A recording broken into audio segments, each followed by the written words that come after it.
Bismillahirrahmanirrahim. Oke. Nah, sekarang kita mencoba melacak, kalau tadi kan teorinya ya. Kita sekarang melacak dari dalil-dalil yang kita peroleh, di mana di sana secara tekstual memang Nabi memberikan perintah pada kita untuk menjadi kebersamaan-kebersamaan itu. Coba perhatikan dalil ini. Kulu jami'an wala tafarraqu fa innal barakata ma'al jamaah. Makanlah bersama-sama dan jangan berpencar-pencar, sesungguhnya barokah itu turun bersama jamaah. Makanlah. Kenapa tadi saya menyontohkan yang paling gampang kebersamaan itu ngambil salah satu waktu makan? Karena secara tekstual ada hadis ini, makanlah bersama-sama. Jangan sendiri sini, jangan berpencar. Karena bersama itu mendatangkan barokah. Pernah nggak dengar hadis makanan 2 orang cukup untuk 3 orang? Jadi kalau 2 porsi dimakan satu-satu ya sudah, 2 porsi untuk 2 orang. Tapi begitu Anda gabungkan 2 porsi itu untuk 3 orang jadi cukup. Saya makan sukanya ampela, istri saya makan sukanya ati. Kalau kami makan bersama, maka saya makan ampela 2, istri saya makan ati 2. Tapi kalau makan sendiri-sendiri, ada ati yang dibuang karena saya nggak suka, ada ampela yang dibuang karena istri saya nggak suka. Kakak adik makan, ya, kalau satu porsi adik makan kurang. Kenapa kurang? Dia sedang masa pertumbuhan. Kakak makan dibuang sebagian, kenapa? Dia yang diet, gadis 18 tahun. Tapi begitu mereka makan bareng, nggak perlu penambahan porsi, yang kakaknya dibuang itu diberikan kepada adik nggak perlu mendapatkan tambahan. Itu teori-teori matematikanya saja ketemu. Hadis Nabi yang mengatakan makanan 2 orang cukup untuk 3 orang. Belum lagi barokahnya, bisa ngobrol bareng, bisa memantau perkembangan bareng, itu jauh lebih baik. Jadi sampai ada hadis yang bunyinya seperti ini, makanlah bersama-sama, jangan berpencar, jangan sendiri-sendiri, karena makan bersama itu mendatangkan barokah. Jadi kalau Anda tidak mau makan bersama keluarga, ya berarti Anda menolak datangnya barokah loh. Oke, perhatikan ini. Qalat Aisyah radhiyallahu anha. Kadang-kadang anha, kadang-kadang anhuma. Kalau anhuma sama bapaknya Abu Bakar, kalau ana tentang dia sendiri. Kuntu ashrabu wa ana haidun wa unawilhun Nabi sallallahu alaihi wasallam fayad'u fahu ala maudhi'i fiyah fayashrabu. Aku pernah minum dalam keadaan haid. Lalu sisa minumanku aku berikan kepada Rasulullah SAW. Maka beliau meletakkan mulutnya di tempat mulutku, lalu beliau minum. Coba perhatikan, misalnya Anda punya gelas, kemudian istri Anda minum di situ. Kan berarti ada bibir gelas itu di mana bibir istri tadi menyentuhnya. Ketika ternyata sisa dari air minum ini masih, diserahkan sama Rasul. Rasul minum dari gelas yang sama. Tapi eloknya adalah Rasul tidak mengambil sisi yang lain, tapi Rasul justru mencari sisi di mana bibirnya Aisyah tadi nempel di situ, dan Rasul meminum dengan meletakkan bibir beliau di situ. Romantis banget. Jadi ini yang diajarkan Nabi. Jangan mengikuti pola-pola marketingnya orang Barat. Beli gelas saja harus papa sendiri, mama sendiri gitu loh. Kan modelnya begitu, beli 1 set, tulisannya papa, susannya mama. Yang punya papa jangan sekali-kali mama minum, najis, tahu nggak? Ya. Kalau yang gelasnya mama, papa jangan sampai minum. Sementara yang diajarkan Nabi minum dari gelas yang sama. Lebih hebat mana ajaran Nabi? Jangan ajaran mereka. Mereka kan kalau gelasnya dibeli 2 kan untung mereka 2. Kalau cuma gelasnya 1 kan untungnya 1. Itu kan manajemennya marketing sebenarnya. Kalau manajernya romantisme kan 1 gelas aja. Jadi nanti kalau bapak-bapak pulang sampai rumah haus, aku minum. Aduh, airnya belum mendidih ya, tak bikinkan dulu. Ini ada gelasku tapi masih separuh. Oh enggak, sisamu. Lah, kamu itu siapa? RT aja nggak kepilih loh, gaya banget gitu loh. Rasulullah ini loh minum dari gelas yang sama, meletakkan bekas bibirnya di bekas bibirnya Aisyah, nggak masalah kok. Kan beda banget kalau orang ngerti tentang kisah-kisah begini dengan tidak gitu. Dia menganggap higienis, tapi nggak romantis, tahu nggak? Jadi Rasul itu minum dari bukan cuma dari gelas yang sama, bahkan beliau meletakkan bibirnya di tempat yang sama.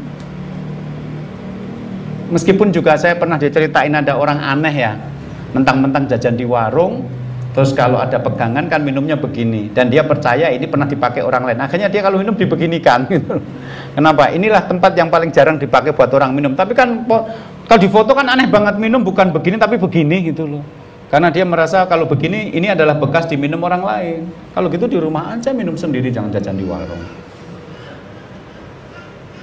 Beda loh ya yang diajarkan Rasulullah. Mau lebih dahsyat lagi, perhatikan ini. Anna Nabiya sallallahu alaihi wasallam kana yataqiu fi hujri wa ana haidun tsumma yaqra'ul Qur'ana. Nabi sallallahu alaihi wasallam pernah bersandar di pangkuanku dan aku dalam keadaan haid, kemudian beliau membaca Al-Qur'an. Coba bayangkan. Kalau nggak bisa bayangkan nggak usah, yang penting dipraktekkan. Nah, ya, ajarannya rumah tangga itu yang penting dipraktekkan. Apa? Aisyah sedang dalam keadaan haid dan Nabi ingin membaca Al-Quran. Cara Nabi membaca adalah meletakkan kepala beliau di pangkuan Aisyah dan kemudian membaca Al-Quran. Jadi kalau di luar Nabi panglima perang, pedagang. Di luar Nabi pemimpin agama, imam sholat. Di luar Nabi hakim yang memutuskan persoalan di antara para sahabat. Tapi begitu masuk rumah, Nabi suami. Ya dia menanggalkan posisi sebagai hakim, pemimpin perang, pemimpin agama, hakim, pemimpin negara, ditanggalkan. Saya suami di rumah. Dan kita tahu ini dari kisah-kisah bersama Aisyah, karena dia muda dan cerdas. Salah satu yang pernah terjadi adalah Rasul membaca Al-Quran dengan menyandarkan kepala beliau di pangkuan Aisyah. Pernah bapak-bapak seperti yang di sini ikut pernah seperti itu? Bapak nggak mau ngaku, saya tanya sama ibu-ibu, SMS kan ke saya bu, siapa di antara bapak ini yang melakukan seperti itu? Nggak ada Ustadz. Jadi Anda jangan membangun rumah tangga tapi pola yang Anda bangun seperti panglima Persia gitu loh. Sampai di rumah lihat isinya kayak wajah orang Persia, pengennya nembak atau pengennya medang atau pengennya marah-marah gitu loh. Nabi kita kalau sampai ke rumah, beliau adalah suami dan bapak. Yang dilakukan adalah hal-hal yang membuat suasana rumah tangga menjadi nyaman dijalani. Kita lanjutkan lagi coba.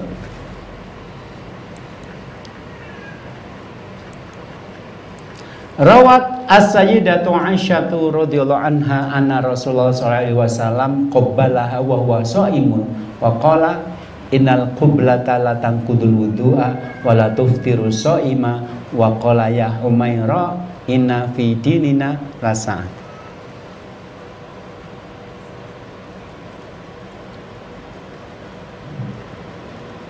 Aisyah meriwayatkan bahwa Rasulullah SAW pernah menciumnya, sedangkan beliau dalam keadaan puasa. Jadi pada waktu itu kejadiannya Rasul berpuasa, kemudian mendengar adzan. Nah pada saat Rasul mendengar adzan, kemudian beliau berangkat. Nah sebelum berangkat ke masjid untuk sholat itu, beliau menyempatkan diri untuk mencium istrinya. Nah ketika Aisyah heran, kok aku dicium? Maka Rasul kemudian mengatakan, sesungguhnya dalam ciuman itu tidak membatalkan wudu dan itu juga tidak membatalkan puasa. Artinya Rasul sudah wudu dari rumah, nah, di masjid langsung masuk ke masjid, nggak usah wudu lagi. Tapi kalau Anda nyari hadis ini dalam bab puasa malah nggak ada. Pembahasan tentang hadis ini ada tentang kemampuan mengendalikan diri. Jadi seorang laki-laki yang mampu mengendalikan diri dibolehkan pada saat puasa mencium istrinya.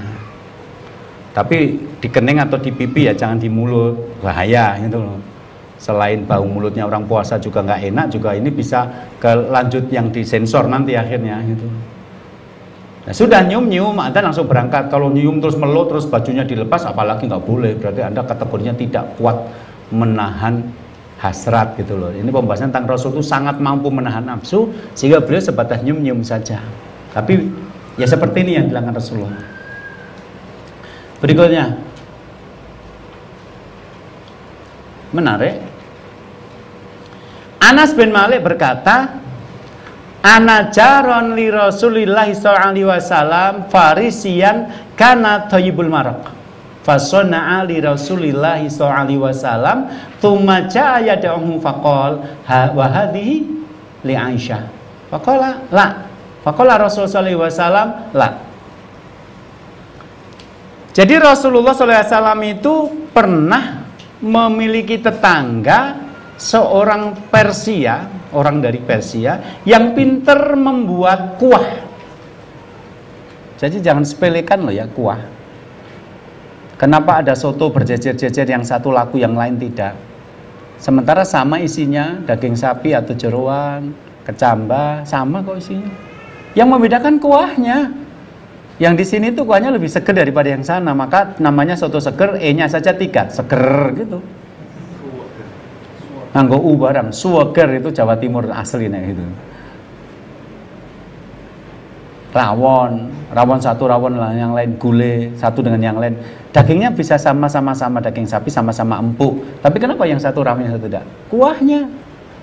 Maka begitu Rasulullah memiliki seorang Persia, tetangga dari Persia yang pintar membuat kuah, kemudian dia khusus membuat kuah untuk Rasulullah dan kemudian datang Rasul untuk mengajak makan malam di rumahnya.